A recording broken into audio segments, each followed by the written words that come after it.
The easiest decision you'll make all week is to shop Kohl's this weekend, because Kohl's will give you tax break savings with an extra 10% off and an extra $10 off your purchase of $25 or more. Everyone gets Kohl's cash too. Plus, shop late Friday or early Saturday and take an extra 15% off jeans for the family. Already on sale.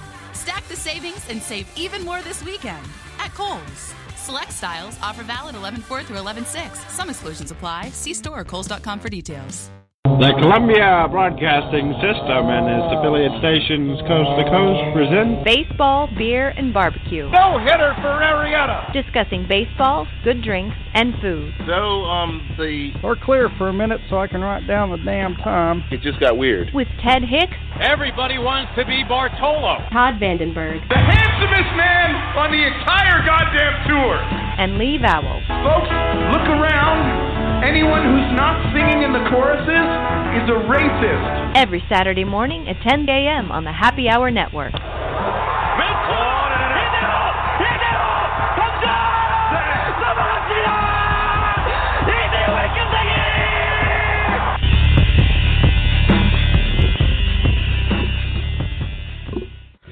And welcome to Baseball, Beer, and Barbecue with Todd and Lee. Ted is holding out for more money currently. You can like us on the Facebook, which is Baseball Beer BBQ. Follow us on the Twitter at Baseball Beer BBQ, and we will talk at just the bottom of the hour with Yellon of SB Nation's Chicago Cubs site, Bleed Cubbie Blue. Ted is trying to say that he's trying to be in the studio, but of course we know when people hold out for money, they lie a lot, don't they, Todd? So, anyway, you can also hear us on I-95 Sports Network, Mile High Radio, XRP Radio, iHeartRadio, iTunes, Arena Sports Network, and Todd, who else do we have to thank today? There's a couple things that would have helped Ted if he had only called Computer Repair NC at CG Computers NC on the Twitter, 919-653-8496. They would have resolved his problems, and he would have been on time. Also, probably what's happened is he's already getting pre-drunk for his impending terrible loss tomorrow, or he's changed the time already because he's being exceptionally proactive. If only he had put a little bit of Cappy's Original Wicked Hot Sauce on his eggs, his mind would have been clear. Cappy's Original Wicked Hot Sauce, find it on eBay. So there was a World Series that ended on Wednesday night. It was exciting. We had a pre-show for Wednesday night. Huge ratings, as always, huge. Well over 3. Mostly people in hospitals who are held down and can't get up and honestly are forced to listen to the sound of my voice, which is a great thing in your dying days. So anyway, there was a little bit of, it was kind of a boring game. Not a whole lot happened, right? So we should take this moment, since Ted is holding out for more money, and for all of our listeners out there, here's a little treat. Here is about 3.5 minutes of World Series highlights, brought to you, in chronological order, mind you, brought to you by the folks at ESPN. The 2-1 to Fowler, and a swing and a high fly ball to center field. Rajai Davis is back. He is at the wall. He jumps, and it's gone. Fowler with a leadoff home run. And the Cubs have a 1-0 lead. And listen to the noise here at Progressive Field. Way more Cub fans here tonight than there were in Game 6 last night. And the pitch from Kluber, to swing in a high fly ball to left center field. It is not very deep. Coming in is Crisp. He'll be called off by Davis. Here comes the runner. Here comes the throw. The tag. Safe at the plate, says Sam Holbrook, as Perez had to jump up into the air. And Holbrook ruled that Bryant slid in underneath the tag. Javier Baez leads off the inning and swings and hits a fly ball deep right center, and gone! Baez, on the first pitch of the inning, takes Kluber deep, and the Cubs now lead 4-1. Runner goes, got a great start, and Rizzo lines the ball into right field, a base hit. Chisenhall has to come over near the line. Bryant's getting the wave around third. The relay to the plate, not in time. Scoring from first is Bryant. Rizzo into second. 5-1 Cubs.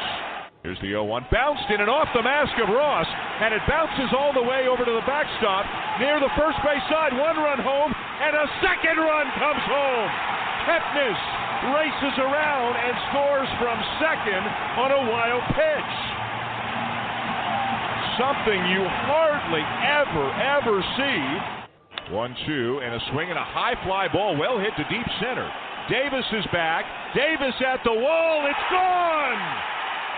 David Ross just homered to straightaway center field off Andrew Miller. 6-3 Cubs. The 2-2, and a swing and a ball hit hard down the left field line. It's a tie game. A home run for Rajai Davis. Unbelievable. He has tied the game. Absolutely incredible. The ballpark is shaking here in Cleveland. And the 1-2, and a swing and a ground ball past Ramirez down the left field line. In to score is Almora. On his way to third is Rizzo. Leaping at second base is Zobrist. And the RBI double has given the Cubs a 7-6 lead. 7-6, the Cubs looking for more, looking for insurance. Here's the 1-1 to Montero, and a swing and a base hit into left field. Rizzo in to score. Zobrist will be held at third, and it's now 8-6. And the next pitch to Martinez, a swing and a slow chopper toward third. Here comes Bryant on to first, and the Cubs have won the World Series. A moment that many thought might never happen has happened here in Cleveland. For the first time in 108 years, the Chicago Cubs are World Series champions. Big whoop-de-doo. Finally, after 108 years, like it's not that long. I mean, you know, has Spain been relevant? And anyway, so we'll get to politics in just a second. But so anyway, that's our sound from ESPN. I do want to play the last call by Pat Hughes, who calls the games for the Cubs, because I feel like it's a little bit more interesting when you hear the hometown. A little bouncer slowly toward Bryant. He will glove it and throw to Rizzo. It's in time, and the Chicago Cubs win the World Series. The Cubs come pouring out of the dugout, jumping up and down like a bunch of delirious 10-year-olds. The Cubs have done it. And little known Pat Hughes actually was the announcer the last time the Cubs won the World Series in 1908. So, you know, he's been around for a long time. He's been through some thick and thin. He's had to work with Harry Carey. Probably wanted to commit Harry Carey while working with Harry. So, Ted, what do you think? Thanks for joining us today. Thank you for taking time out of your morning and being on the show. Just mute him. Just mute him. Well, hey, how's everyone doing? So I did what the boss said, and just kidding. Oh, no, I can't bring Ted down. Ted's back on. So yes, Ted, you were saying. Sorry. No, I don't know. It was a great game, weird. Great series. That too. Great game, great series. Happy for them. Go Mets 2017. Next. Well, wow, gosh, that was worth bringing you on, Ted. Yeah. Thanks for being on today, and always happy to have Ted on. So, yes. I also want to give a big shout out and thank you to Jesus Shuttlesworth. Thank you, Jesus. Praise Jesus. What in Hallelujah. the world? That's a name from the past. Ray Allen. I know Are we talking about Ray Allen? Yeah. What happened with Ray Allen? He finally retired. You didn't hear? Wasn't he already retired? 6 years after he last played. Right. But no, really happy for the Cubs. I mean, wasn't a dry eye in here in my household watching the game the other night, though everyone else did not stay up to the end. But great game. Happy for them. equally happy for the Indians, both of these teams, because hopefully they're here to stay, and it's good. It's good for both organizations. It is. Hey, Ted, I'm glad you mentioned the Indians because, and there's been some talk about what a series they played to, as there should be, but I don't think there's been enough. I mean, seriously, they were missing their number 2 and 3 starters in their rotation, and they still made it to extra innings of Game 7 of the World Series. It's like holy cow, and that's not an intentional pun, but what a job they did. I mean, that was an amazing accomplishment. I mean, I know obviously they wanted a little more, but I don't think you can say enough about how hard the Indians and how well the Indians played. Wrong. So it was the whole thing was rigged. So let's bring on the great Rob Still. Rob, did you think it was rigged like this election? Oh, no, actually, I just think it was let's beat up Indians week. You know, between this and the pipeline in North Dakota. It was rigged by the liberal media estate of Johnson & Johnson. I don't know. I wasn't paying attention to the baseball. Hey, Rob, just don't forget. Hey, Ted, I got here to the show before you did, and it's your show. I heard. That's a whole other story. But what about since everyone's talking about Indians, the new Tribe Called Quest album that's coming out, I think, next week? How about that? It has to be next week because this week is apparently Beat Up Indians week. So that'll be good news next week, and then we can actually finally resolve the whole pipeline crap. Yes. Well, Tribe Called Quest is on Saturday Night Live tonight with Dave Chappelle, right? Yep. Right. No, next week, the 12th. Oh, okay. Oh, yeah. Which is like this week, only later. Yeah, exactly. Of course, with the time change. And I guess what Saturday Night Live is doing is the same thing the election process is trying to do, keep the black people away until after Election Day. So it's... here we go. Not me. I'm not redistricting things. So, Rob, you did mute his mic earlier. Well, it's a tradition. It's a tradition we have on this show. Oh, okay. Once that guy starts talking. I'm telling you, someday... But not today, but someday. So Rob, did you already vote? And did Jill Stein appreciate you voting for her? Who? No. You know what? Actually, I haven't because the place where I vote is literally across the street from me. And the other place where I have to vote, and if you heard me talking to Todd earlier this week about how many car troubles I've had, screw it. I'll wait till it's across the street and walk, but I will vote, which I recommend everybody do. And can I recommend that everyone vote for the person who doesn't like the idea of using nuclear weapons? That would be awesome except one person. Yeah, well, no names are mentioned. Just throwing that out. Donald Trump says he doesn't want to use nuclear weapons. I'm not voting for Trump, obviously, but I just like how he changed. I just like how he changes everything. I did say that. I didn't say that. Oh, there's a clip of it. Okay, maybe I said it, but I didn't mean what a mess. They remixed it. I said it backwards. Yeah, that's right. Yeah, I never said that. That's right. I never said that.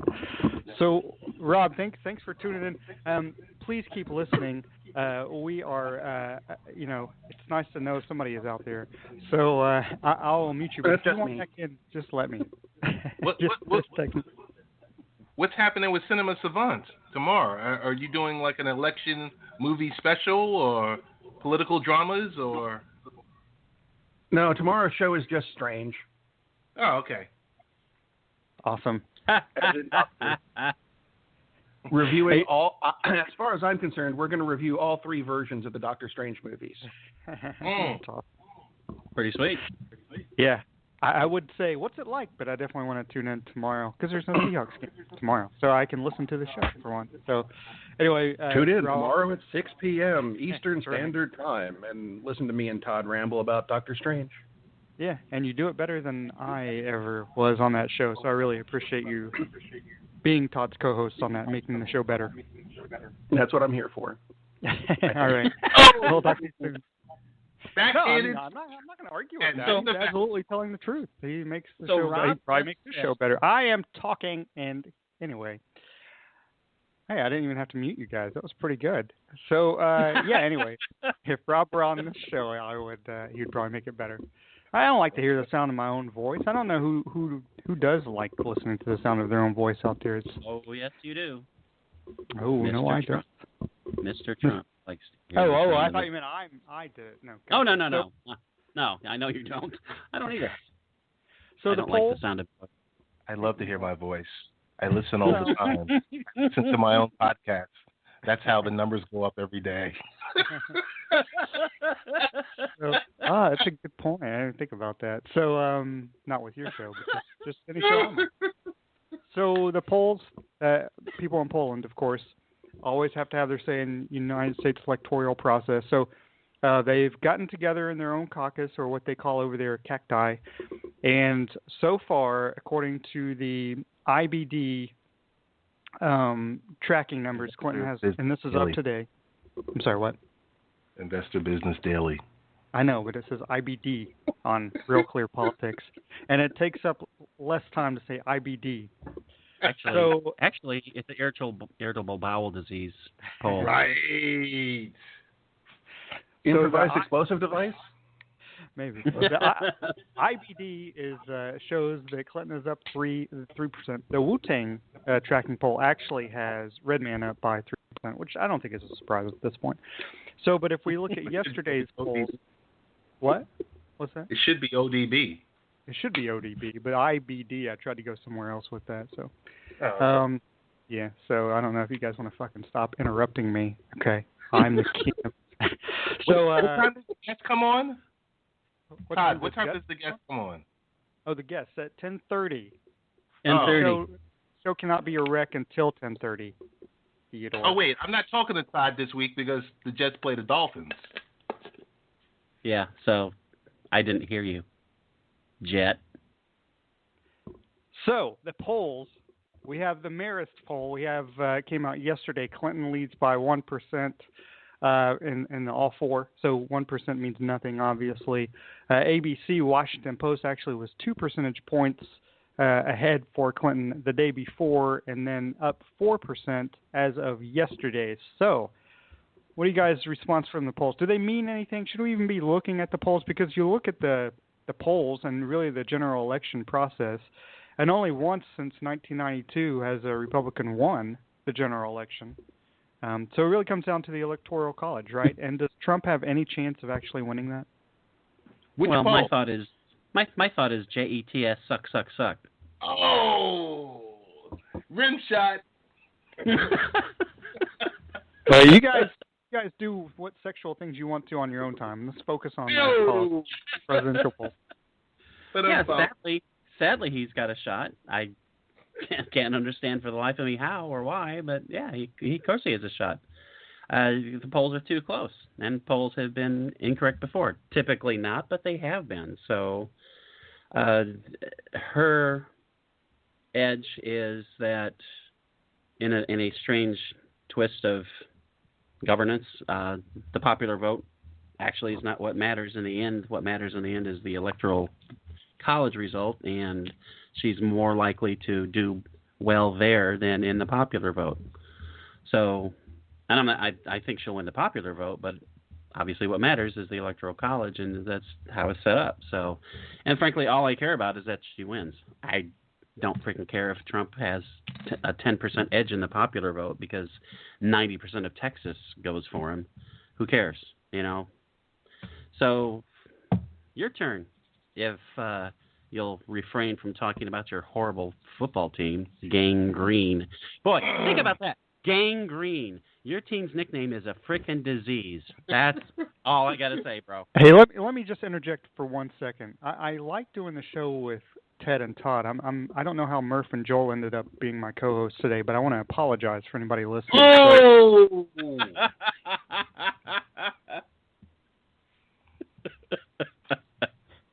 Election day is Tuesday, correct? or is it Wednesday? It's Wednesday. November 30th? Wednesday for Trump voters. It's Tuesday for Democrats, Wednesday for Republicans. Okay. By the way, Republicans, you can vote online or by text. You can vote online or by text. Wow. Republicans only. Republicans only. So Lee, you got me thinking about polls, and we were talking about, and I was thinking about 538, their poll plus forecast. Sure. I think Todd and I both went somewhere else when you said that. I was like, you are thanks, Ted. Thank you. That's a soundbite. That's a soundbite for the ages.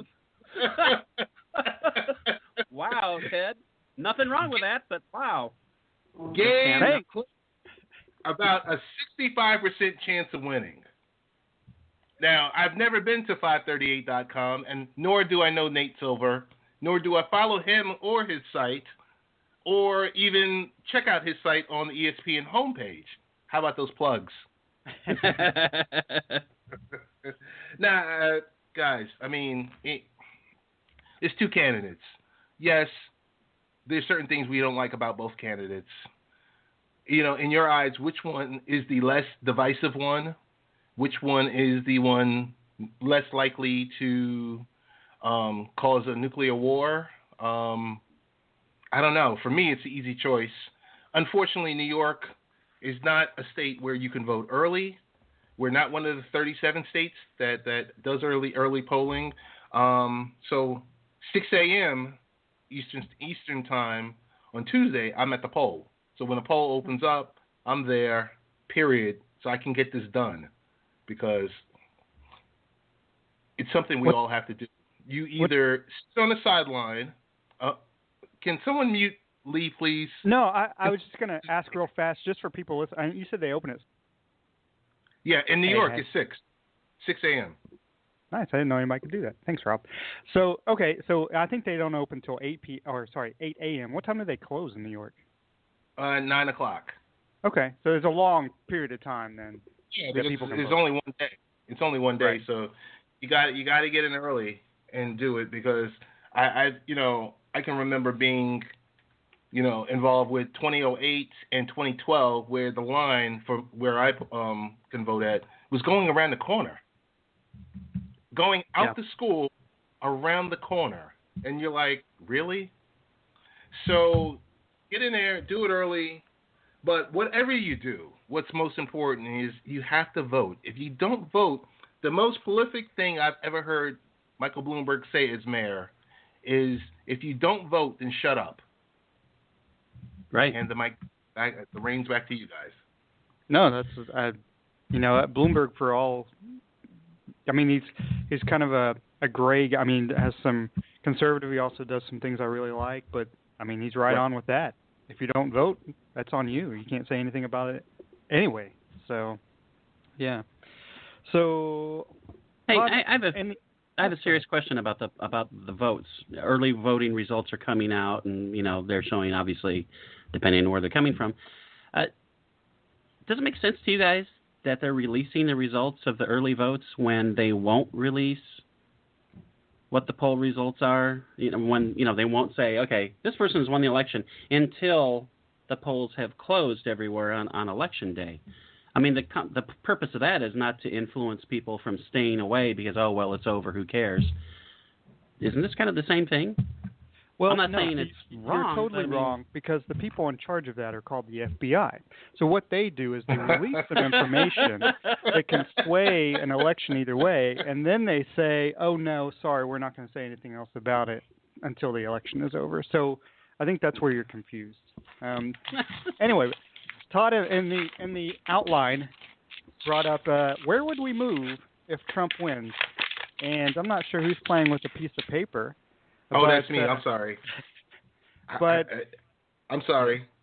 No, it was a heating bill, and I wanted to know why it's so cold in my house. And I turned the heat up to 95, and then I see a bill that says, a disconnection notice. All right, back to you guys. That's okay. We are going to have to give you a timeout, though, so go sit in the corner. So NPR this week, actually 2 days ago, had an article which I thought was pretty interesting. Move it to Canada or maybe Ireland. So this is the article, not very long. It seems every 4 years Americans threaten to move to Canada if their preferred presidential candidate isn't elected. But with two of the most unpopular candidates in history on the ballot, 2016 might be the year some people actually go through with it. As Mashable reported, it's Alan Alda's site, reported back in March, that's a joke, Google searches for how to move to Canada had spiked in the hours after results from the Super Tuesday primaries. By the next day, at Google Trends announced on Twitter that searches for move to Canada were higher than any time in Google history. So they go on to say one underpopulated Irish Ireland called Inishturk is inviting U.S. citizens to consider relocating.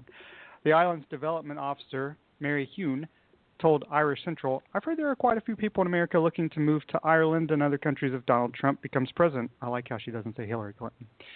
I'd like them to know that we'd love to see them consider moving over here. She noted that given the island's current population of just 58, immigrants' children, wow, that's great, isn't it?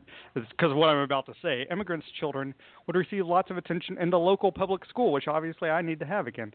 Quote, "The teacher-to-pupil ratio is nearly 1-to-1, she said. Cape Breton, an island off the east coast of Canada, is also offering a warm welcome. That's kind of ironic, I think, anyway. A website called Cape Breton If Donald Trump Wins, again, no mention of Hillary Clinton, popped up earlier this year and went viral, but residents promised that they don't really care about your politics. Quote, "The truth is we welcome all no matter who you support, be it Democrat, Republican, or Donald Trump." Unquote. The site has photos of the island and helpful links to immigration resources as well as information about local attractions, and the message is an earnest plea. We always rank high on Travel Magazine's list of beautiful islands, but we are experiencing a bit of a population movement. Even Canadian Prime Minister Justin Trudeau joked that Cape Breton is lovely all times of the year in response to a question about the American election.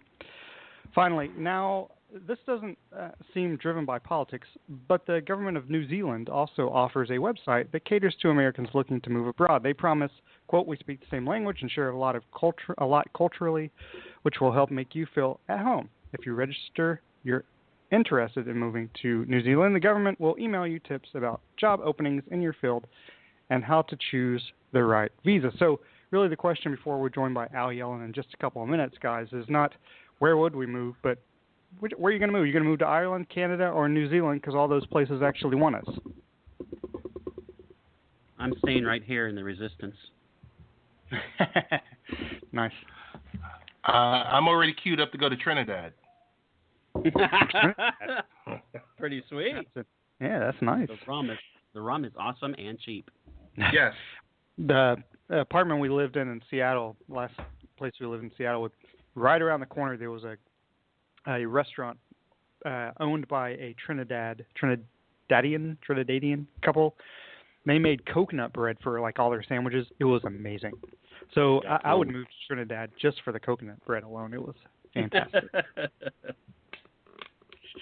So, and Todd asked the excellent question, how many days will it take for Trump to concede? If he loses, this sounds like a joke, but it actually could be a real question. What do you guys think? Oh, I was serious. No, I mean, I knew you were serious, but it sounds theoretically like a joke. There's no concession. There's no concession. He's not conceding. Well, I think that's entirely possible, sadly. As an ever. Sadly, it's true. So before we're joined by Al Yellon, I want to play, going back to baseball a little bit, David Ross interviewed after the game, immediately after the game. This is what he says. David Ross? I don't know who Lee Ross is, but this is David Ross. Focus on baseball, Ted. Okay. Man, I don't got any words, honestly.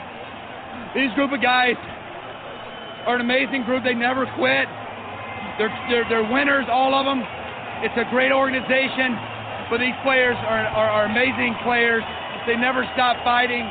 They're resilient. They're tough as nails. That's a team win. Everybody on our bench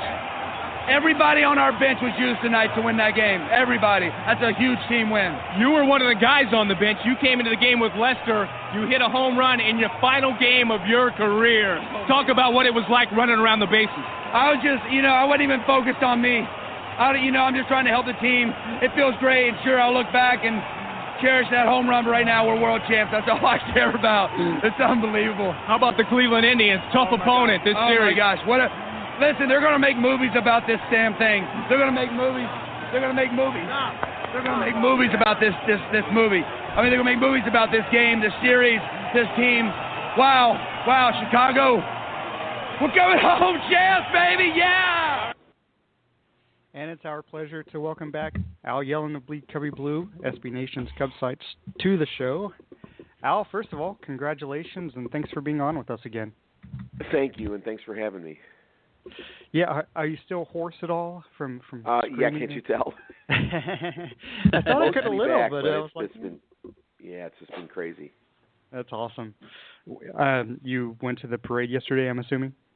I did not. It's just I've been so exhausted all week. After the win on Wednesday, I operated on about 2 hours of sleep, and I'm still trying to catch up. So I thought it would be more comfortable to just watch from my couch. Yeah, that's probably true, and less hassle to get in among the people. So, let's start with this. How does it feel for you, your family, your friends that the Cubs finally won, and how did you literally react that first minute or so after Chris Bryant threw over to Rizzo for the final out? Tears, and I don't mind telling you that. It's that those are tears of 100 years, really. I'm not that old, but we've all held them in. We've all held them in for a very long time. Yeah, it was a great moment. I had family in Chicago, in Berwyn, Midlothian, and family in Cleveland. They were both texting me during the game, and it was funny because I had that dichotomy going between joy and sadness, and then joy and sadness, and then back and forth. It was awesome. I can't even imagine actually being in one of those cities at that time. So, Chicago's had champs in every major sport in the last 30 years. For Chicagoland, how does the Cubs win compared to, say, the Blackhawks, who didn't win for a long time, but not 108 years, but just any other sporting team in Chicago? How does it feel for the Cubs specifically to win? I mean, this is really, well, first of all, it's obviously this is colored by me being a big Cubs fan, and, I'm a bigger fan of them than of any of the other teams. But this really has to be the biggest of all of them, because of the length of the drought. Cubs fans have had this kind of bottled up inside for every single Cubs fan until this year. It was for their whole life. There's nobody living who could remember 1908. So it's everyone, every single person in the fan base. For these other teams, the Blackhawks had won in 1961.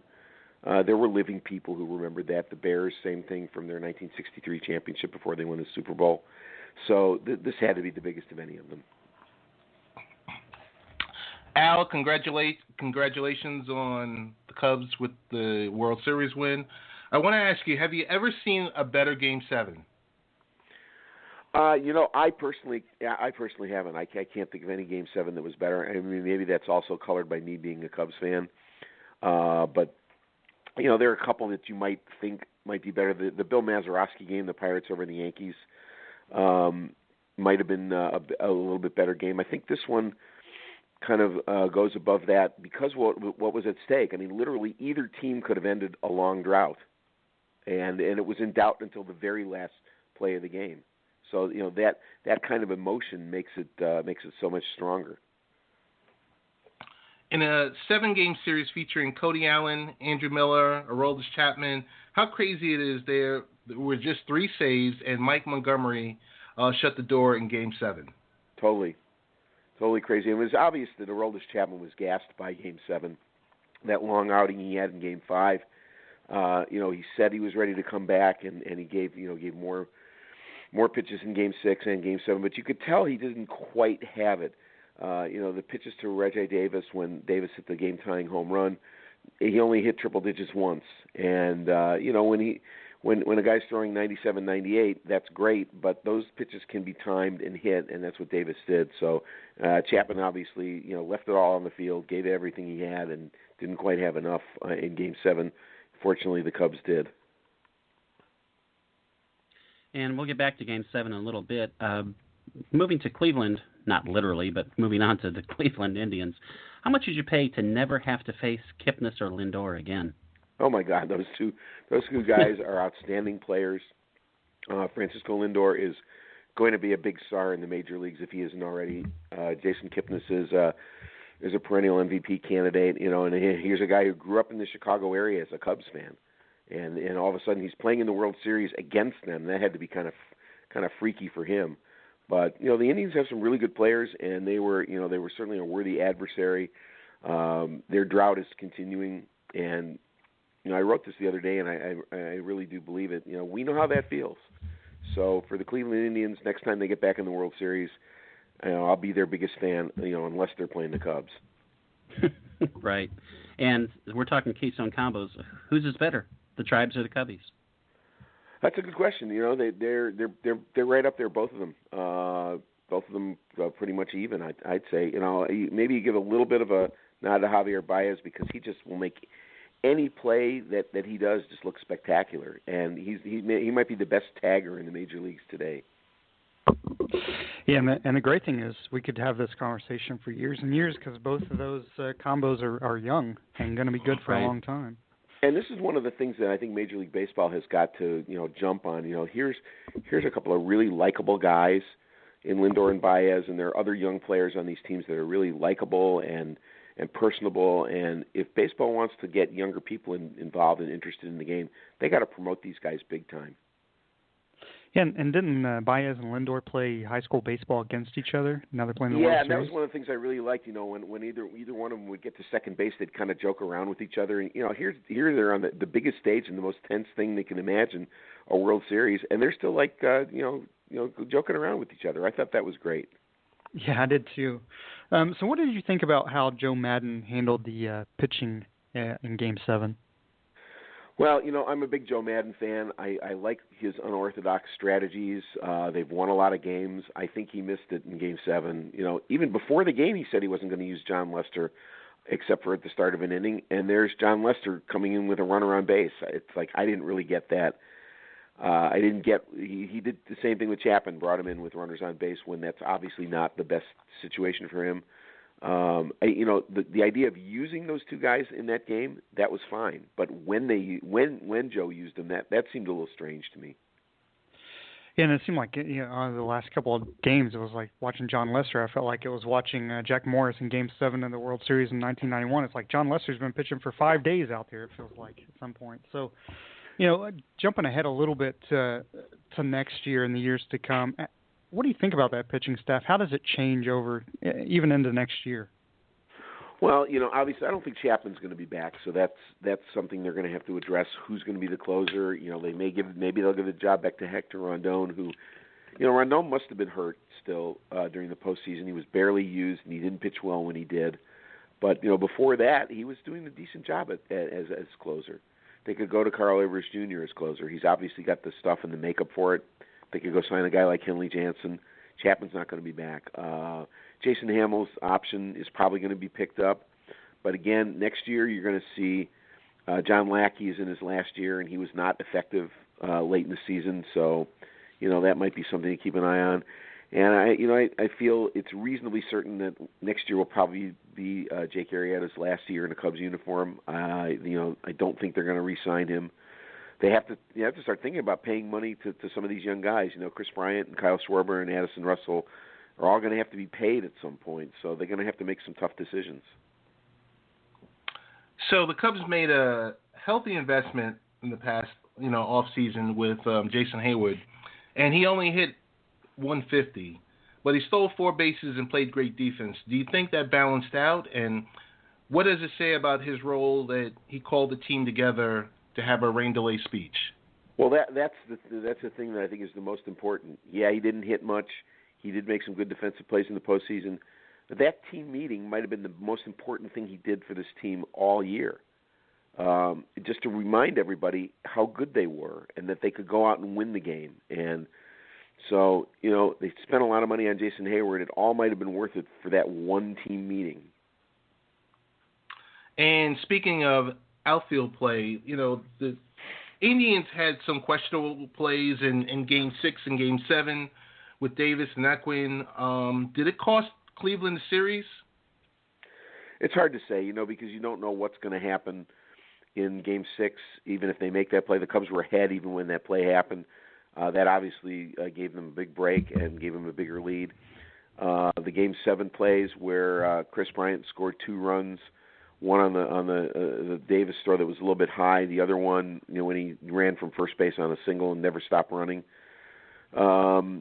It's hard to say. You don't know what the dynamics of the game would have been after that. But obviously those were not plays that helped the Indians, and the Cubs took advantage. And overall, do you think Zobrist deserved the? Well, can't say that he didn't deserve, but what do you think of Zobrist as the MVP? I mean, you could name any one of a number of Cubs as MVP. Right. Chris Bryant could have deserved MVP, but Ben Zobrist, here's a guy who's been there. I mean, he was on a World Series winner last year and was a key contributor for the Royals when they beat the Mets. So here's a guy who knows what he's doing and he knows how to win. And so, yeah, I'm perfectly fine with that. I think he was a great contributor to the team. I'm definitely glad the Cubs signed him, and I'm happy for him that he's the World Series MVP. And finally, of course, you mentioned Bryant. Of course, Schrober. Wow, what's wrong with me? Schwarber, Rizzo. Is there an unsung hero for you in the series? Wow, that's an interesting question. Well, you haven't talked much about Javier Baez, who obviously he didn't hit much in the World Series, but his defense was solid. And even after he made 2 errors in Game 7, he hits a home run. So that kind of balances off. Yeah, they wouldn't have been there without his play in the championship series. So, like you said, there's so many players that could have won the MVP. What matters is they won the World Series. Right. It was a total team effort.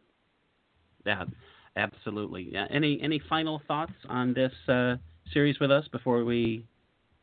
It hasn't really totally sunk in yet. The Cubs are the World Series champions. It's kind of those are the things that we dreamed about for years and years and years, and at times it felt like it was never going to happen, and now it's happened. And I think that will sustain me for a very long time. If they never win again, I can always say I saw it once. I think they will win again. This team is good enough to, maybe make a Blackhawks type run and do 3 championships in 6 years. That would be wonderful. But they did it once, and that's what we've all been waiting for. I agree. Al, let our listeners know where they can find your work, and thanks again so much. BleedCubbieBlue.com, which is SB Nation site for the Cubs, at Bleed Cubbie Blue on Twitter, and the Bleed Cubbie Blue Facebook page. Thanks again, Al. You're terrific. Thanks for having congratulations me. Again. Thank you, and thanks for having me. So it could be a really good week for Chicago, right? Because we could have them be the World Series champion, and then we could have a Chicagoite win the presidential election. So that'd be good. That's back into. So here, I guess my point is, the daily machine really runs the world, does it not? I mean, everything's rigged. Not just the election. Sports are rigged. It's the daily machine. Is that correct or not? And by that I mean Carson Daly, the Carson Daly machine. No, nothing? Nothing? You guys still hear me? Can you hear me? Oh, I thought we were on mute. You know what? Fuck you all. So anyway, so before we get into the NBA, because, that's for a smaller section of the community, let's discuss the NFL, because, we still want most of the listeners tuned in, because everybody loves the NFL. Right. We don't want to deal with the urban community. That's just the NBA. But whenever I'm looking on ESPN or Tint, I don't see a lot of the urban people out there. But that's another discussion for another day. Right. Exactly. Thank God. So the NFL, the ratings are down. By who I talked to, Carson Daly, he said 58%. I'm not sure if that's true, but it may be, because Carson Daly said it. Richard Sherman came out this week. He is African American, and he said the NFL is not allowing players to entertain. And we joke a lot about color on this show, and when it really comes down to it, I don't think any of us have a racial issue or anything like that. I mean, in fact, I'll be honest. Todd knows this person, Tori, who I work with, and Todd used to work with Tori, and Tori is African American. and we were having a discussion about having friends who are a different color. And I was telling her, I was like, yeah, it never dawns on me. Like, Ted's my friend, but honestly, in real life, I don't think Ted's African American. I just think Ted's Ted. I don't think what color he is. But right. Why would you? Right. Exactly. It has no meaning on anything ever. I mean, Ted could be a nice guy or he could be a jerk. Ted's a nice guy. I like Ted. It doesn't matter what color he is. Well. So, Let me one caveat though, Lee. If Ted says let's try this rib place, we know it's the place to go. He knows I can't go because I don't eat meat. So more for me. Basically. So exactly. So, but Richard Sherman came out this week and he said that the NFL does not allow players to entertain. And I know he didn't mean that as a racial thing, but when we talk about the NBA is allowing their players to be individual figures who are, go beyond the sport and are a little bit entertaining, and they give them the freedom to say what they want, and a lot of NBA players are African American. So could this, I'm just throwing this out there, could this be the NFL having a problem with some racial diversity? Because, how long did it take for Ray Rice? Of course, there was a video involved, but how long did it take for him to be suspended? And you got the white kicker for the Giants who probably over a longer period of time may have done things worse to his wife, and it takes him a longer period of time. And I know that's not what Richard Sherman is talking about necessarily due to the entertainment value, but is that part of it? I mean, is that part of what we're looking at? The NFL likes everything to be, for lack of a better term, whitewashed and doesn't want anything individualism showing up? Is that really what it is? I mean, it's possible. I don't really think that goes into it. I think it's just that they're so image conscious because it's all about revenue for the NFL. And anything that upsets the apple cart, anything that's going to make a sponsor say, I don't like that, I think that's it. As to the point about the Giants kicker, I think the difference is exactly what you said. When the video came out on Ray Rice, all of a sudden the NFL had to take action. They were dragging their heels on that. I think it was much more the fact that it was in everybody's face. Just like Josh Brown, nothing really. They had it a year ago, and it wasn't until it was made public. Oh, now it looks bad because now it's in the public. Now the public knows. Now we have to do something about it. So in that instance, Greg Hardy, there's no video, and they took care of that a lot faster too. He's just disgusting. Greg Hardy is just disgusting. It's like Greg Hardy got a job after that. All are disgusting. It doesn't matter if they're white or black. They're all disgusting. Oh, absolutely. So I think the NFL definitely has a huge race problem, but I don't know if the celebrations and the fact that it's a no-fun league, if that enters into it. It certainly could. They have much worse problems than that. But I just think they've got this mindset of it's like, whether they're white or black, you are our employees, you are on our plantation, and you're going to do what we say to the point where you can't wear different cleats. Yes. The fact that they fine players for wearing eye black, celebrating and honoring their father who passed from cancer. Oh, you can't wear those stickers on your face because that's not right. Like, what could be more right? It's phenomenal how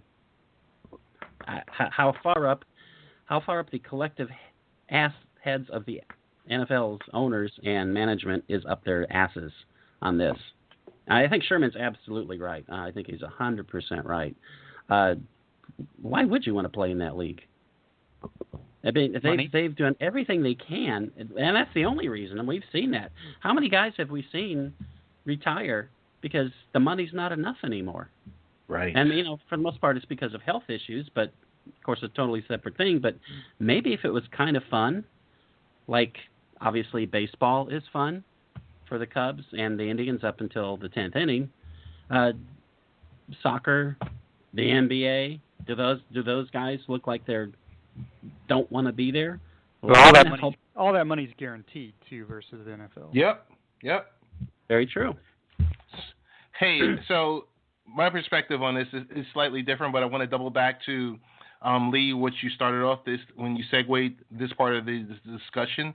I am so happy, and number one, love you guys regardless whether you're white, black, Asian, whatever. I love rocking the show with you and talking with you about these type of topics because this is, believe it or not, we have a lot of fun, but this is a grown-up type show because we can have this type of conversation without, losing our minds at the end of the show. But I want to tell you, I was like, Lee, don't do it. Lee, don't do it. I was waiting for you to say, well, some of my best friends are black. That's when when an African American person hears that, they lose their minds. So that's number one. Number two, going back to the topic that we were discussing, Adam Silver has his hand on the pulse of the players, of the owners, and we see it every day. Why? Because when there's a specific issue, they're on it. In regards to LGBT in North Carolina, they were all on it from day one, boom, regardless. So lockstep, they're in sync. The NBA is a totally different product. We're not hearing anything about, or we haven't heard anything as of yet about the NBA ratings declined. And, for all three of us, they show the same 6 teams every couple of nights on 3 or 4 networks. Number two, going to NFL, the NFL is what it is. They're losing ratings. I was in a chat room talking about this week where we were talking about you've got these horrible matchups on Thursday Night Football. Right. The teams that you are kind of regulated to seeing, sometimes you do want to see the game of the week, but you can't because the only way for you to do it is to pony up the money. To pony up and get some Sunday ticket or something. And the fact that when we do get our money together and try to take our families to these games, it's overpriced. It's overpriced. It's a great product, but they're losing fans just like how, ESPN is losing. Last month, they lost over 600,000 subscribers. But just getting back to the NFL, is it fun anymore to watch? No. And the other piece about it is it a race issue? I don't know. I just know the billionaires have Roger Goodell as their pit bull, and Lee, you talked about it, and Todd, you talked about it. It's all about image. It's all about sponsorship. It's all about how do we increase this $11 billion baby, and that's all they care about. And how they do it is taking the fun out of the league, finding players for everything under the sun to generate more of that bottom line for the owners. Lastly, I just want to comment on the fact that I understand the NFL is focused on global and they're doing China and maybe 2 or 3 years in London. How about maybe you don't have these games at 9:30 in the morning? We understand it's a 6-hour difference. Maybe you make it a 9 o'clock game on the London side so that it's 3:30 so that people can see a product. And the very last item that I have for the NFL, why this product is starting to suck is, why do you make these games just available on NFL Network and not on Twitter and not on, your regular local affiliate? It's crazy to me. Mm-hmm. It's crazy what we're doing. I'm done. That's about 1,000 good points, and if I can add one more thing, when we talked about this a couple of years ago, Monday Night Football used to be an event. Yeah. You had your Sunday games, and then there was one event, mm-hmm. and now it's not special anymore. It's like, hey kids, let's go out for ice cream, and you get to do it once a week. That's cool, but if it's, hey kids, let's go out for ice cream, and it's like 9:30 in the morning Sunday, or it's a random Thursday, it's not special anymore. It used to be an event. Now it's every Sunday night. Sometimes it's twice on Monday. You'll have a couple games on Saturday when college football is over. Every Thursday night. who cares? That's part of the reason the ratings are down, because there's nothing special about these extra games. And the product is getting worse. And, there are a million reasons, but the NFL, I mean, they're a long way from being in trouble financially, but I really think they're headed that way because they're screwing up their own product. They're overexposing it. They're watering it down. And Greed.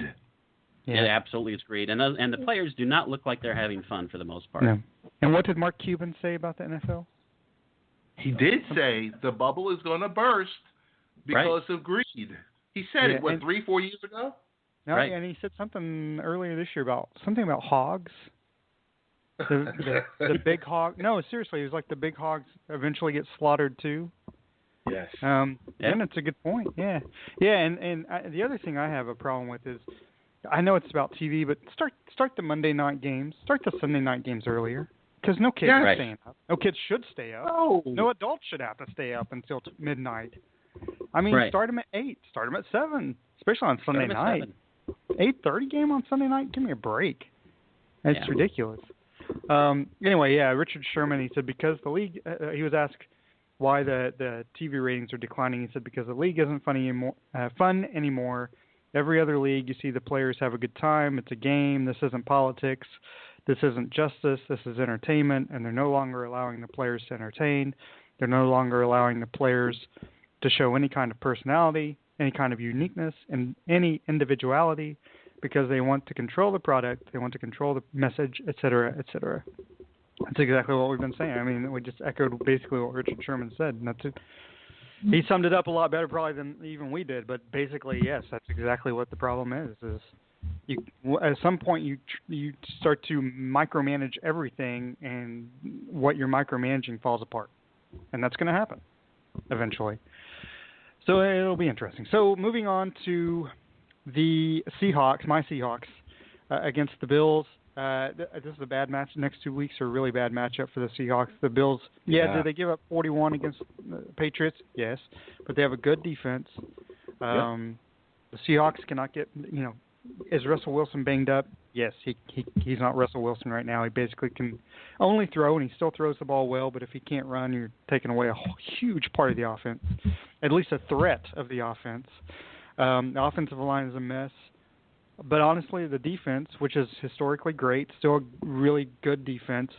Last 2 weeks, they've given up 20 first downs on 35 third down opportunities. You don't get the other team off the field, you have yourself to blame as well. Seahawks are nowhere near a championship team at this point right now. So if they beat the Bills on Monday Night Football, I'll be happy. I'll be surprised. I think, for this team, this Seahawks team doesn't get blown out by anybody and hasn't for years under Pete Carroll. They lose, but they don't get blown out. I think they've lost one game by more than 7 points in the last 5 years, which sounds ridiculous. And that game was by 10 points. Because you think about even that Carolina game last year, they came back and made it a 7-point game at the end. But, I think there's an opportunity when they travel to New England, as well as New England is playing, with no Bennett, no Chancellor, a banged-up Russell Wilson, they get blown out. That's very likely there's more likely that happens than they win that game in New England. So that's how the Seahawks are, and I'll be surprised if they win Monday night against the Bills. So you guys have hinted at this the entire show. The Dolphins, and I'll say this: the Seahawks were Batman versus Superman. Seahawks were lucky to win that first game of the season against the Dolphins. The Seahawks could easily be. They could be even worse than they are right now, and that's Pete Carroll calling. Ted. Ted, can you still play O-line? So, your guys' thoughts on Dolphins Jets? Really? Tell Pete you'll call him back. My thoughts on Dolphins Jets is that all joking aside, I'm very concerned. I mean, the Jets are not a good team, obviously, but the Dolphins aren't either. I mean, the last 2 games they've looked incredibly good, considering where they started from. But and I do say Mr. with all respect, Mr. Ajayi is not going to run for 200 yards again, because that ain't ever happened before, so he's not going to do it, and he's not going to do it against the Jets. Their game plan, and you correct me if I'm wrong, but I believe their game plan, of course, is going to be to control him and force Tannehill to win the game, that's how you always beat the Dolphins in the Tannehill incarnation, is force Tannehill to make plays. And He doesn't typically. So yeah, I've got a lot of concern going into this game. On the flip side, the Dolphins have to get to Fitzpatrick. They certainly can because they've been able to do that, but I don't know if they will because they've also been very capable of not doing anything on defense. I mean, talk about a couple schizophrenic teams. I mean, they both won last week, so they're both on the upswing, but I have no idea what's going to happen in that game. No idea whatsoever.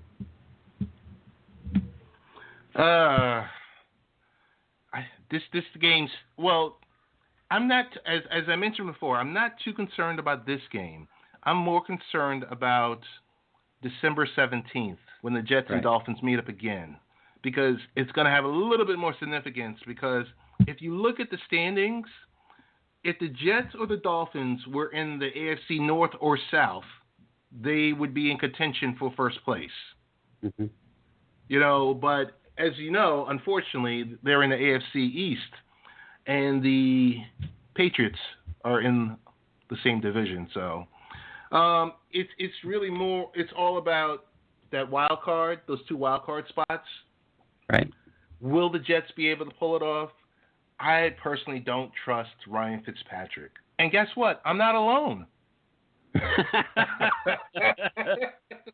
players there trust him.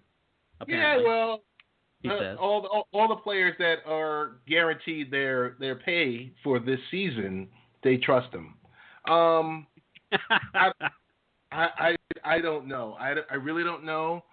Revis has to defend someone on your team, Todd, and I got a feeling that's going to be painful once again. I don't see how the Jets pull out tomorrow. I really don't. Well, Jarvis Landry came out and said that he's not buying into this Revis is done stuff. He said he's still a really good player, and I'm glad he said that instead of, oh, let me motivate this guy. Because, yeah, Revis is not the guy he used to be, but also you don't need to motivate him. So I'm glad that Landry showed him the respect he deserves, and he does. I mean, yeah, he's not one of the best or the best cornerback in the league anymore, but I think his demise has been overblown, and I'm afraid he's gonna prove it tomorrow because Tannehill, if Tannehill gets pressured, Tannehill can suck. So. I'm in the same boat as you with my team. I don't know who they are. Right. Hey, now, one last thing I'll say is Revis does really bad against these super, young receivers that are in the 22 to 24 bracket, and you can name anyone from over the last season, from Hopkins to Green to Watkins to, you name it.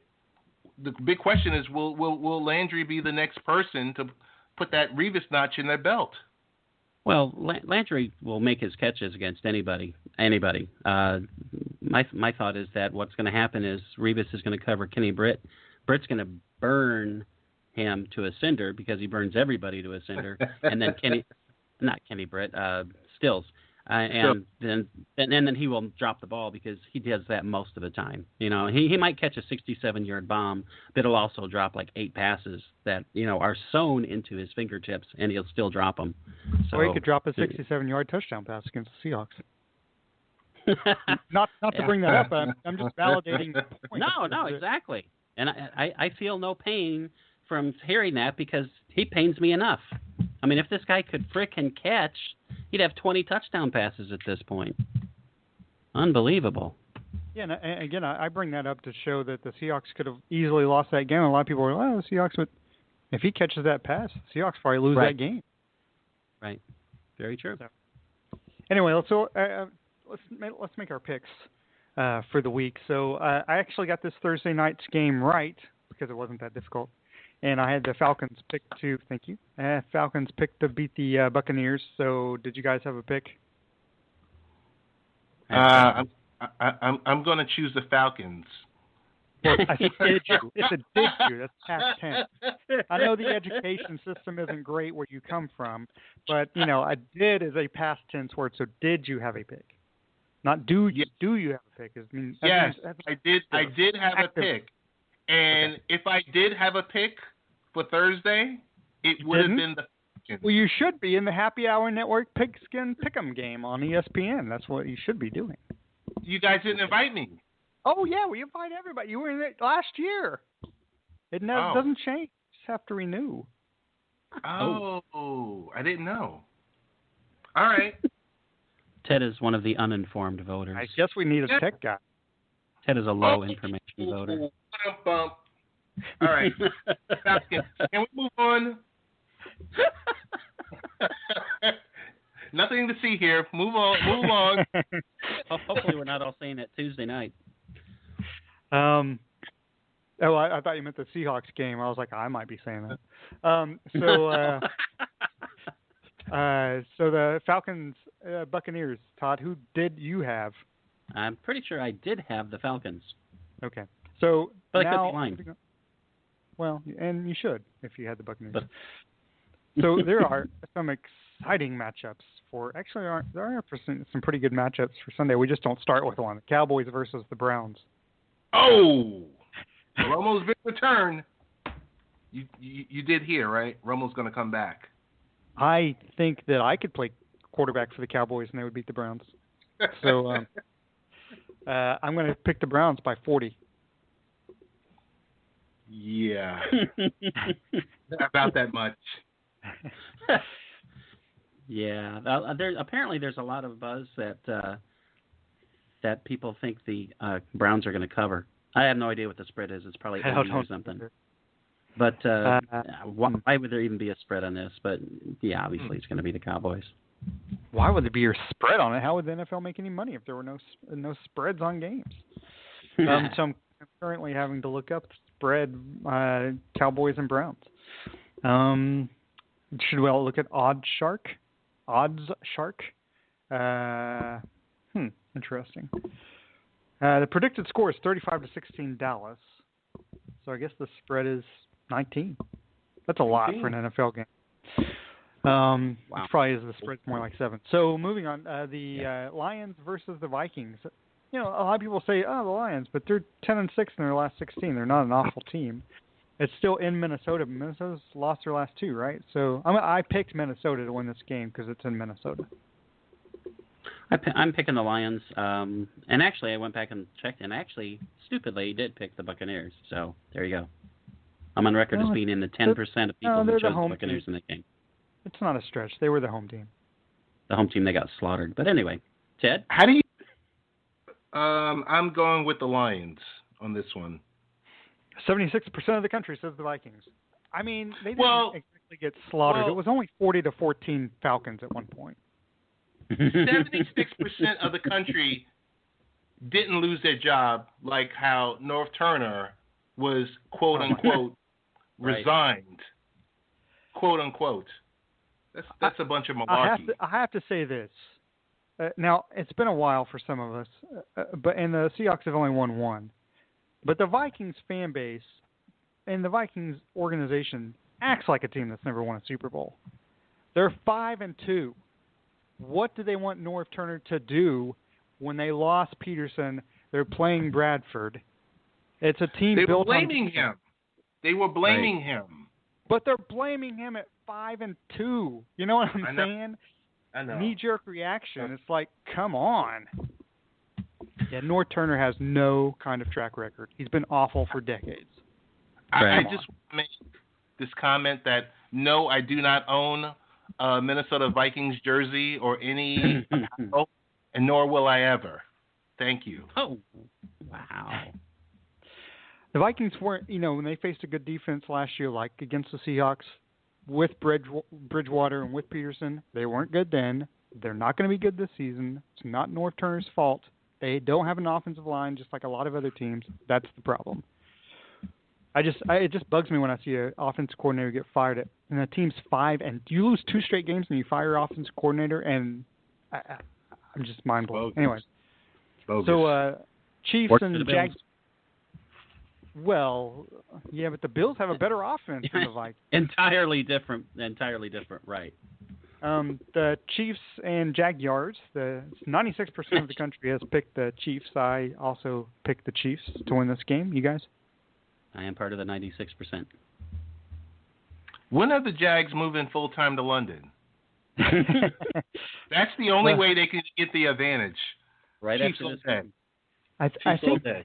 I think Fulham has to get regulated or relegated one more time down, and then the owner will be like, okay, let's try something else. So 75% of this next game has the Dolphins winning. So and that's the country. So I have the Dolphins because it's at home. Picked to win this game. What do I don't know. What do you guys think? Ted, if you're anything like me, I always pick against the Seahawks. So what do you guys think? I always pick against the Seahawks too. You I'm taking the Dolphins because it's my home team. Because I always bet on my team which I understand why you never pick the Seahawks, but I'm picking the Dolphins with with like about 2% confidence. I'm picking the Dolphins. I did pick against the Seahawks in that Super Bowl against Brady, and they didn't get the ball to Lynch because of whatever reasons and stupidity. Sorry. That was Dolphins. stupid. That was a dumb move. Yeah. That was a real dumb move. They'll never expect this. You're right. But hey, again, it was a first down play, and they ran Lynch for 5 yards on first and goal from the 8, and the Patriots couldn't stop him. And it's like, if we run it again, we'll probably score. So Lee, let's do something. Yes. Question for you, and for your show, the great Cover 32 Seahawks show. You have any idea why Russell Wilson didn't call an audible out of that play? Like, why if you know the play is not going to work, don't give me that I trusted the play. I mean, you know it's not going to work. Lee, there's certain things that we do here. You know it's not going to work, and you're like, nah, I'm not going with that. I'm going to go with this one. Well, the reason I say that is because it was at the end of the game. I think he was still finding his way, and it was really Lynch's offense still.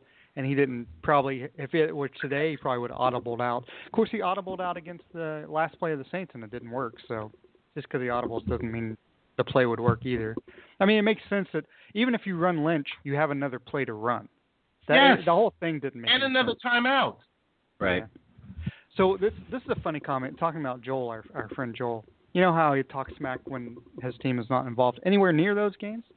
So he posted on my Facebook after the Cardinals-Seahawks game, and Hauschka missed the chippy, just like the Cardinals kicker did.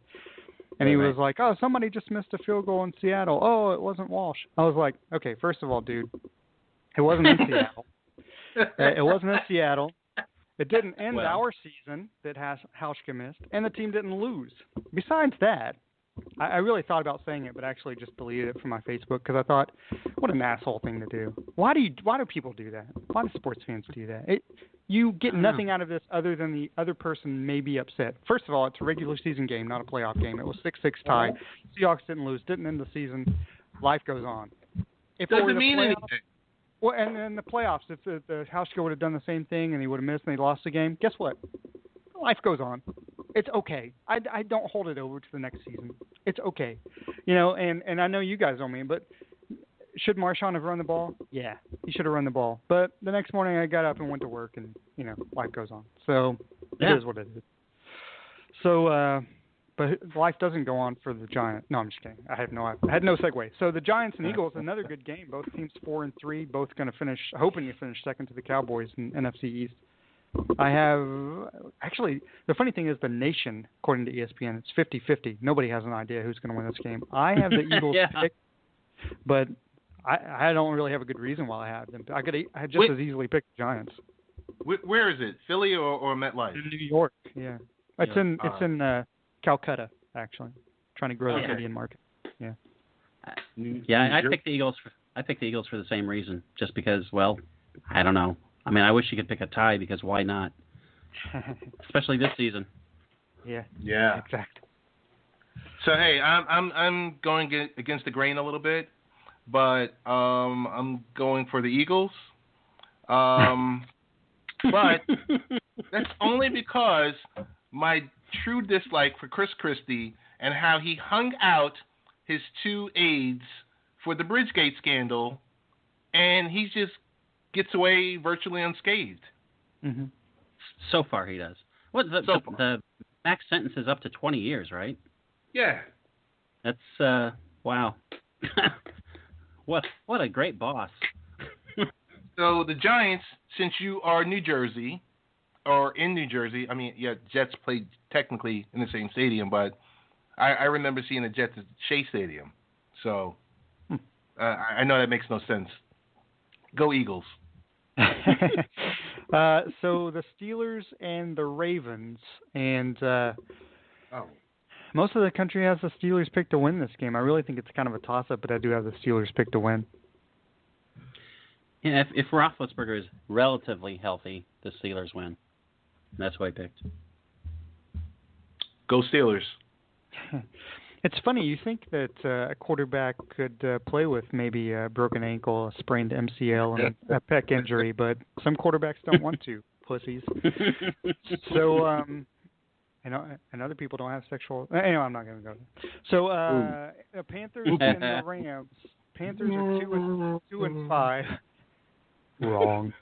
The Panthers are 2-5. They go to Los Angeles 3-4. 71% of the country has picked the Panthers to win. I really hope they win, because if the Seahawks lose and the Rams win, the Rams are 4-4. And anyway, yada yada yada. Right. So I picked the Panthers just because I still think they're a better team, even though they haven't shown it this year. Todd? Same thing, same reason. I'm surprised though that the country has such a huge edge for the Panthers. I'm really surprised it's not closer to a pick'em game, but Panthers. I'm rolling with Scam Newton. Just stop all the whining, please. I think that's his MO. I don't think he can stop the whining at this point. And so this next game is maybe the second worst team in football, the San Francisco 49ers, and how they beat the Rams 28-0 to start the season. I have no idea, but they did, and that's the only game they won so far. And they play the Saints, who are probably brimming with confidence at this point after the Seahawks game. It's in San Francisco, but San Francisco just sucks. And 93% of the country has the Saints winning this on the road, and I agree with them. Todd? Drew Brees, 410 yards, 3 touchdowns, no picks. Aints. So he has an off game. Okay. Ted? Yeah. Colin Kaepernick, future quarterback of the New York Jets. Go Saints. Packers and Colts, underachieving. Really, both teams are underachieving. Yeah. It's in Green Bay. I have the Packers. Packers. I go Packers, but how come there isn't that inswell of talk about the quarterback for the Colts? He got paid all this money, and he's not doing much. I mean, I know offensive line and everything else that you need, but yeah, no defense, no offensive line, no run game. No nothing. Yeah, the team sucked. Yeah, but, team sucked last year. Team sucks this year. But they gave him all the money. How do you expect to make your team better? Yeah. Well, yeah, exactly. Of course, that's not his fault. That's a team's fault, and he could have said no. Maybe the owner if your job said team is drinking. Your job, Lee Vowell. If your job said, "Hey, the budget is this, is $1.5 million," and Lee, we're going to give you $1 million of that $1.5 million, you would have said no. Right or wrong? Budget is only $1.5 million. No wonder they suck. Oh, 3 and 5. That's about where you work now. If your salary budget was $1.5 million, and you made $1 million of it, you would tell them no. I want this distributed the right way so we can have the right team here. Go team, go, wouldn't you? Because it would make my job. No, I would do that because it would make my job easier because we would have better people around me. Honestly. Right. Well, to be accurate, the Colts' total budget is the same as other NFL teams, but they only have $1.5 million available for payroll because the rest of it goes for hookers for Irsay. So that's not true. I think it has some alcohol involved. So the Titans and maybe some blow. So the Titans and Chargers. It's in San Diego. San Diego's 3-5. The Titans. That's Trump's problem. So the Chargers and Titans. It's in San Diego. The Titans are 4-4. The Chargers are 3-5. 74% of the country has the Chargers winning. I went with the Titans because I think they're starting to get some confidence. I went with the Chargers just because they're at home. They're another one of these schizophrenic teams. Some games they look good, and other games, actually most games they look good, but then they manage to lose at the end anyway, 5 times. So I went with the Chargers because they're the home team. But I do hope the Titans win, and they are starting to look like a better team. Titans will win the AFC South. Go Titans. And then it just shows you how bad the AFC South is.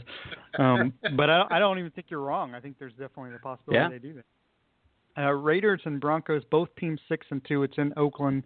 No Talib for the Broncos. I think the Raiders win. And 51% of the country thinks the Raiders win. Did Talib shoot himself again? He had that Giants receiver do it this time, I think. So. I choose the Raiders. The Raiders. And then Monday night game, the Bills go on the road in Seattle. A big thing going for Seattle is it's in Seattle.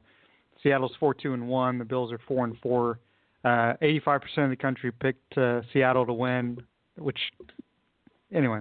So I've got the Bills winning because I honestly think the Bills could easily win this game. So I've got the Bills. Yeah, I got the Seahawks. Are you surprised that 85% is picking Seattle?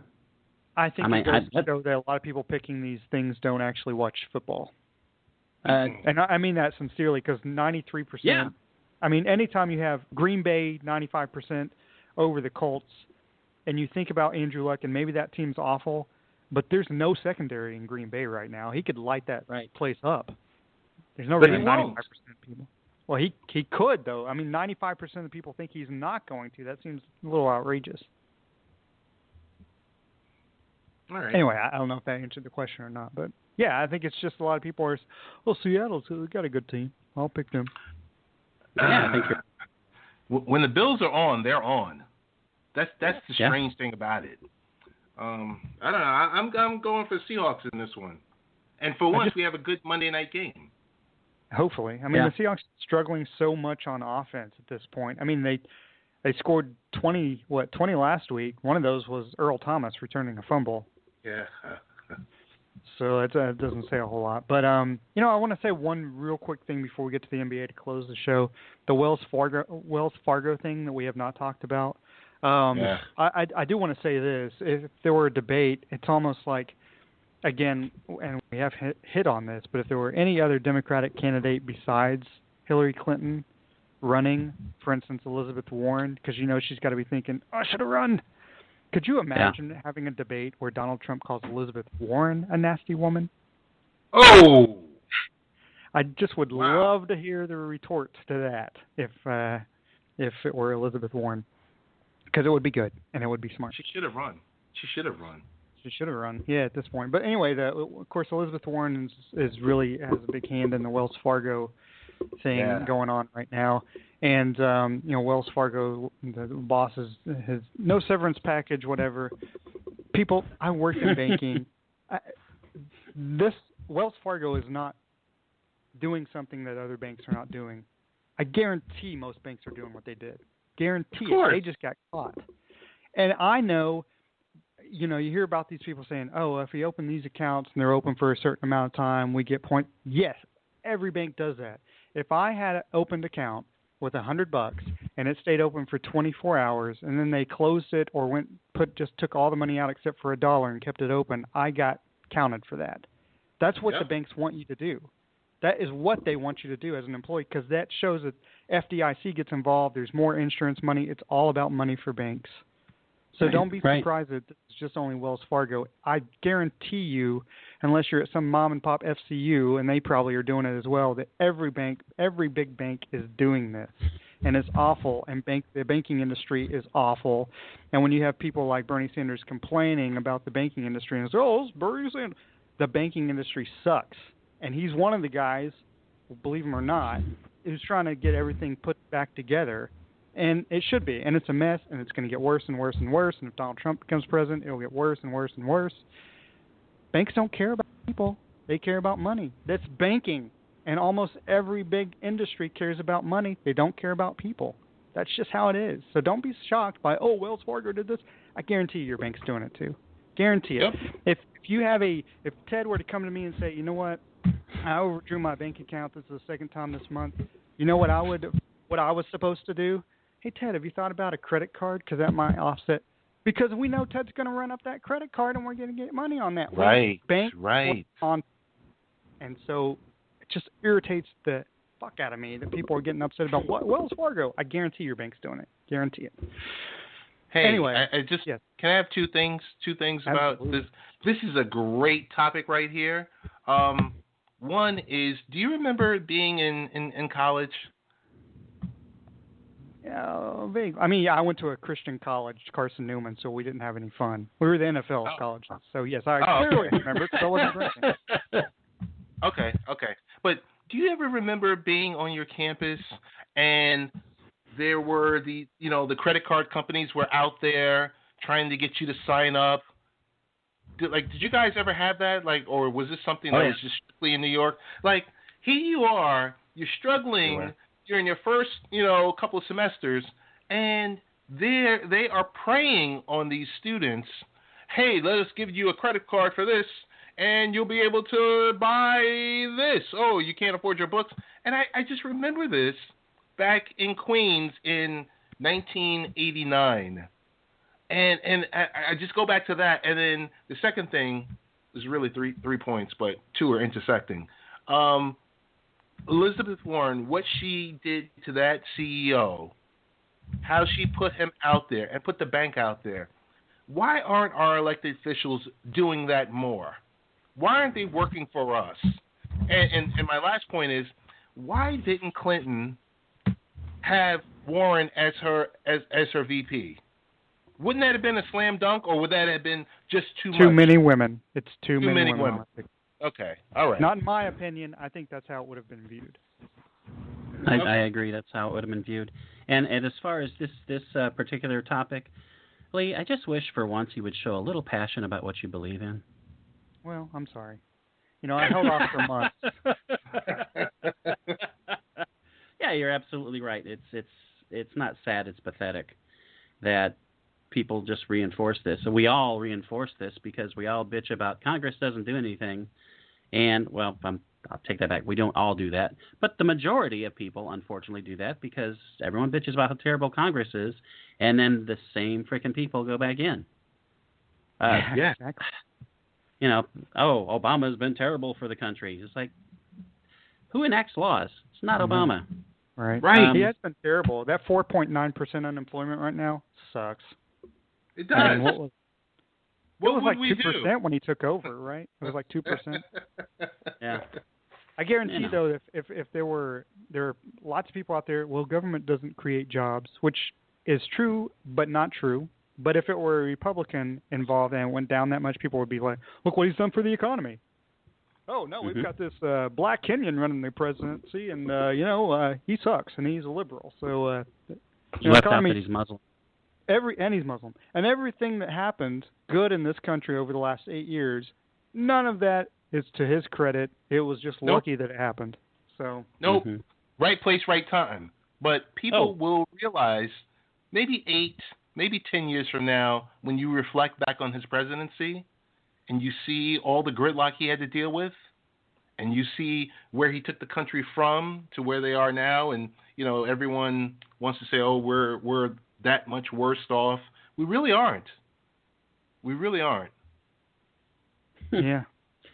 No, you got to make America great again, though. Yeah. Like I said before, the people who say that, I don't understand what's bad about their life. They're employed. They have houses. Honestly, I don't know a single Trump supporter personally who is not fully employed, who's not in their own home, whether they rent or own. What exactly needs to be great again about your life? You're not missing anything. I don't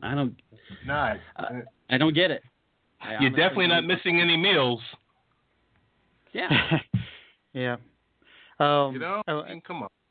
And one other thing, and this is totally off subject. Well, we're getting back to sports. I don't want to rant about Texas A&M being ranked number 4 in the college football playoff standings. Well, no, I think, look, it's cool. Texas A&M, maybe have they had a tougher schedule than Washington? Yes, although I don't think that's Washington's fault. They've played who's on their schedule, and they played some good teams. Oregon and Stanford, they blew away. They just happen to not be as good as normal. Texas A&M, they have one loss, and they lost by double figures. So I think that's ridiculous. It could be a lot of other teams other than it should be Washington, but other than Washington, Texas A&M, 2 SEC teams. I live in SEC country, but now I'm like, maybe there really is an SEC bias because Texas A&M, come on, they're a good team, but they shouldn't be 4th. Anyway, Washington does play. They're ranked 5th, and they have to win out. Basically, at this point, they have to beat Washington State, and then they have to win their championship game. If they win out, I think it's really impossible to keep because somebody else is going to lose. Heck, Alabama could lose tonight easily, right? To LSU. But were you going to say? Lee, let me throw in just something quickly that that the justification is like, well, Washington played some weak teams out of conference, which they did. But Texas A&M, let me see, they played Prairie View A&M, which is every powerhouse. Team has played weak teams out of conference, and New Mexico State, which is so I was like, I'm sorry, what? Yeah, And what is UTSA? They'll be playing them on the 19th. At San Antonio. So, okay, thank you. Because I had no clue who the hell UTSA was. A&M plays a powerhouse conference out of schedule. Well, the funny thing is they went on the road against a good Utah team. They allowed Utah to come back. They still won the game. And Utah's a good team, and it's been a good team for a number of years. They beat Stanford and Oregon. They didn't just beat them. They pummeled them. So it's not like they're barely winning the game. I mean, so today they play California tonight at 10:30 Eastern time. They play California. California hasn't lost at home. Now, California's lousy, but this matchup is kind of fun because California hasn't lost at home this year. But they are at last in college football in rushing yards allowed per game. Washington ranks 27th in rushing offense. California is 124th out of 128 in points allowed per game. They allow 41 points a game, which is ridiculous. Washington ranks 4th in points scored at 46. And in the last 40 years, California has beaten one top 5 ranked opponent.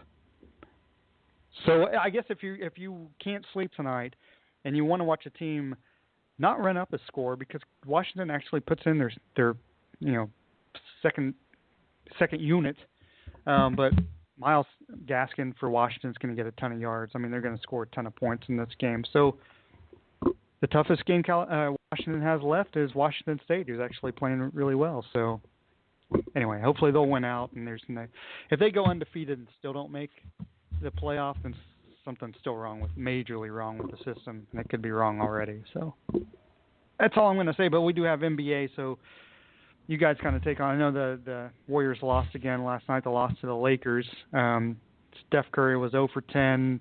First game, 127 how long has it been since he didn't make a 327 game, something like that? But didn't make it 0 for 10 from three-point range.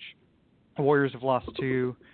Gets to playoff time, they're going to have a tough time with defense. But what are you guys' thoughts? As far as the Warriors go, I mean, it's just going to take time to settle in. I mean, we saw that in Miami with the super team. We saw it when LeBron went back to Cleveland. I mean, it takes time for everyone to make sure that they hit their roles. So I'm not exactly, if I was a Warriors fan, I wouldn't exactly be, throwing my hands up and saying, oh my God, what's wrong with the Warriors? I mean, 82 games in the season. I mean, just relax, And regular season doesn't matter. We know it doesn't matter in the NBA. Nope. So who cares? As long as you make the playoffs, that's what matters. So all this stuff about, oh man, the Warriors are in trouble. It's like, shut up. They're not in trouble. Stop. You just have to figure it out. What's more impressive is look what the Cavs are doing. Yeah. That's what's impressive. You look at how the Spurs look so far. I mean, that does matter because when you're winning big early, things are clicking, and especially for the Spurs, to me. I mean, granted, is it that big a change without Duncan? I mean, he kind of was not there for the past couple seasons anyway. So this is just kind of the completion of the transition they've been working on, which is why Pop is such a ridiculously good coach. It's not like some coaches you think is like, did you not realize your superstar was 107 years old and you'd have to do something about it next season? It's like, he's been planning for this for 10 years probably. Yep. So no shock that the Spurs are good. Wow, amazing. And bringing in Gasol was great. A great move. Oh, yeah. No kidding. Ted? Yes to all the above. Ted, this is your segment. It's the urban sport. You can speak now. Oh, this is my segment. I get it. Oh, right. This is like, it's like last night, the Hillary for America concert and Jay-Z performs. You know, they're like, oh, we want to hear from you now. See, I did my job. I brought up Paul Gasol, who's white. So I did my And I talked about it. Well, it's a good day to be an NBA fan. It's just good. Knicks fan? No, it isn't. Oh no, not a Knicks fan. Definitely not a Knicks fan. Got to tell you this much. I mean, everyone, well, a lot of people would want to. They want to see the trilogy. They want to see Warriors Cavs in the finals. And if they could fast forward, this, they would. Not that the regular season doesn't mean anything, but there's the regular season, and then there's the real start of the NBA season that's, right around Christmas, where everyone really, kicks it into high gear. And then, right after that, you have the All-Star game, and then, everyone preps for the playoffs. But it's good to see the league back. Like I said, everyone's in lockstep. What we're seeing with the Warriors is what we're going to see this year. You're not going to see a 73-win team. You're basically seeing a team that was gutted for one player. And Todd, you hit upon some key points, because this is no different than the Miami Heat in 2012. Right. 2010. This is no different than maybe, the Cavs when LeBron came back. They have to figure out, because their problem is a little bit different for the Warriors, because you went and you had the best player, the back-to-back two-time MVP, and you just went out and actually, signed probably the second best player in the league, meaning Kevin Durant. So they've got to figure out, we love how the offense is flowing. The one thing about watching the Warriors, here I am, I'm in New York, and the Warriors are on every night. It's because the NBA, they show you the same 6 teams that everyone wants to see. Yeah. It's like, am I going to see the Milwaukee Bucks on TNT? I'm probably not. And I'm okay with that. That's where they get it right. And the NFL is dying to shove, and this is not knocking anyone, the Titans and the Jaguars down my throat on a Thursday night. And I'm like, really? Right. So you got that. The Cavs are the Cavs. You got the Knicks aren't really that good. They aren't really that good. It's good to see. I watched the game last night with Golden State and LA. I love Luke Walton and all of this young talent, and with the Lakers. You love what the Clippers are doing. This might be the last year with the Clippers being elite. You got a lot of good things going on. The Raptors, and it's a great time, like I said, to love the NBA. And it's only because they do it right. You'll see people interlocking hands, interlocking arms. You won't see anyone kneeling. And I don't think, different with the NBA. It's different. I'm not sure what else to say right here. I'm expecting an exciting season. And we shall see. The Spurs are the Spurs. Let's just leave that there. Yeah. And... Sorry, go ahead. Hey, honorable mention to the $153 million man who plays for the Grizzlies. why would you pay this guy at 29 that much amount of money and hamstrung your organization for the next 8 years? Right. And that's our show. Of course, the NBA part is brought to you by HUD, low-cost housing. There's some out there for you. Oh, man. I don't got any words, honestly. These group of guys are an amazing group. They never quit. They're winners, all of them. It's a great organization, but these players are amazing players. They never stop fighting. They're resilient. They're tough as nails. That's a team win. Everybody on our bench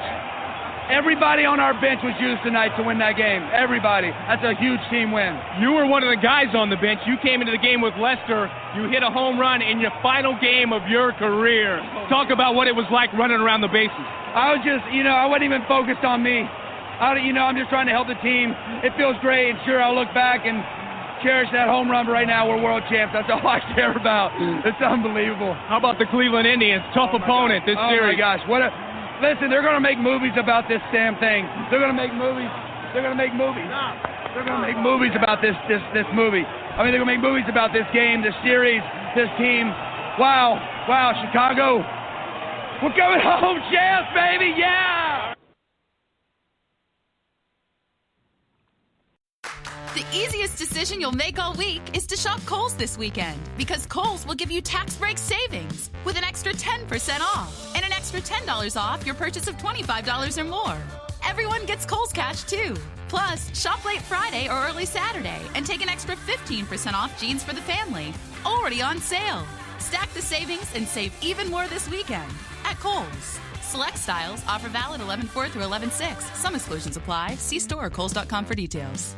Run to Old Navy right now to get 30 to 50% off all jeans and all sweaters for everyone in the family. Pair your favorite jeans with any of Old Navy's stylish sweaters and get 30 to 50% off from top to bottom. Every pair of jeans is on sale, including Old Navy Rockstar jeans, and so are the season's best sweaters. All jeans and all sweaters are 30 to 50% off, now at Old Navy or OldNavy.com. But you better hurry, this deal won't last. Run to Old Navy, valid 11/2 to 11/8.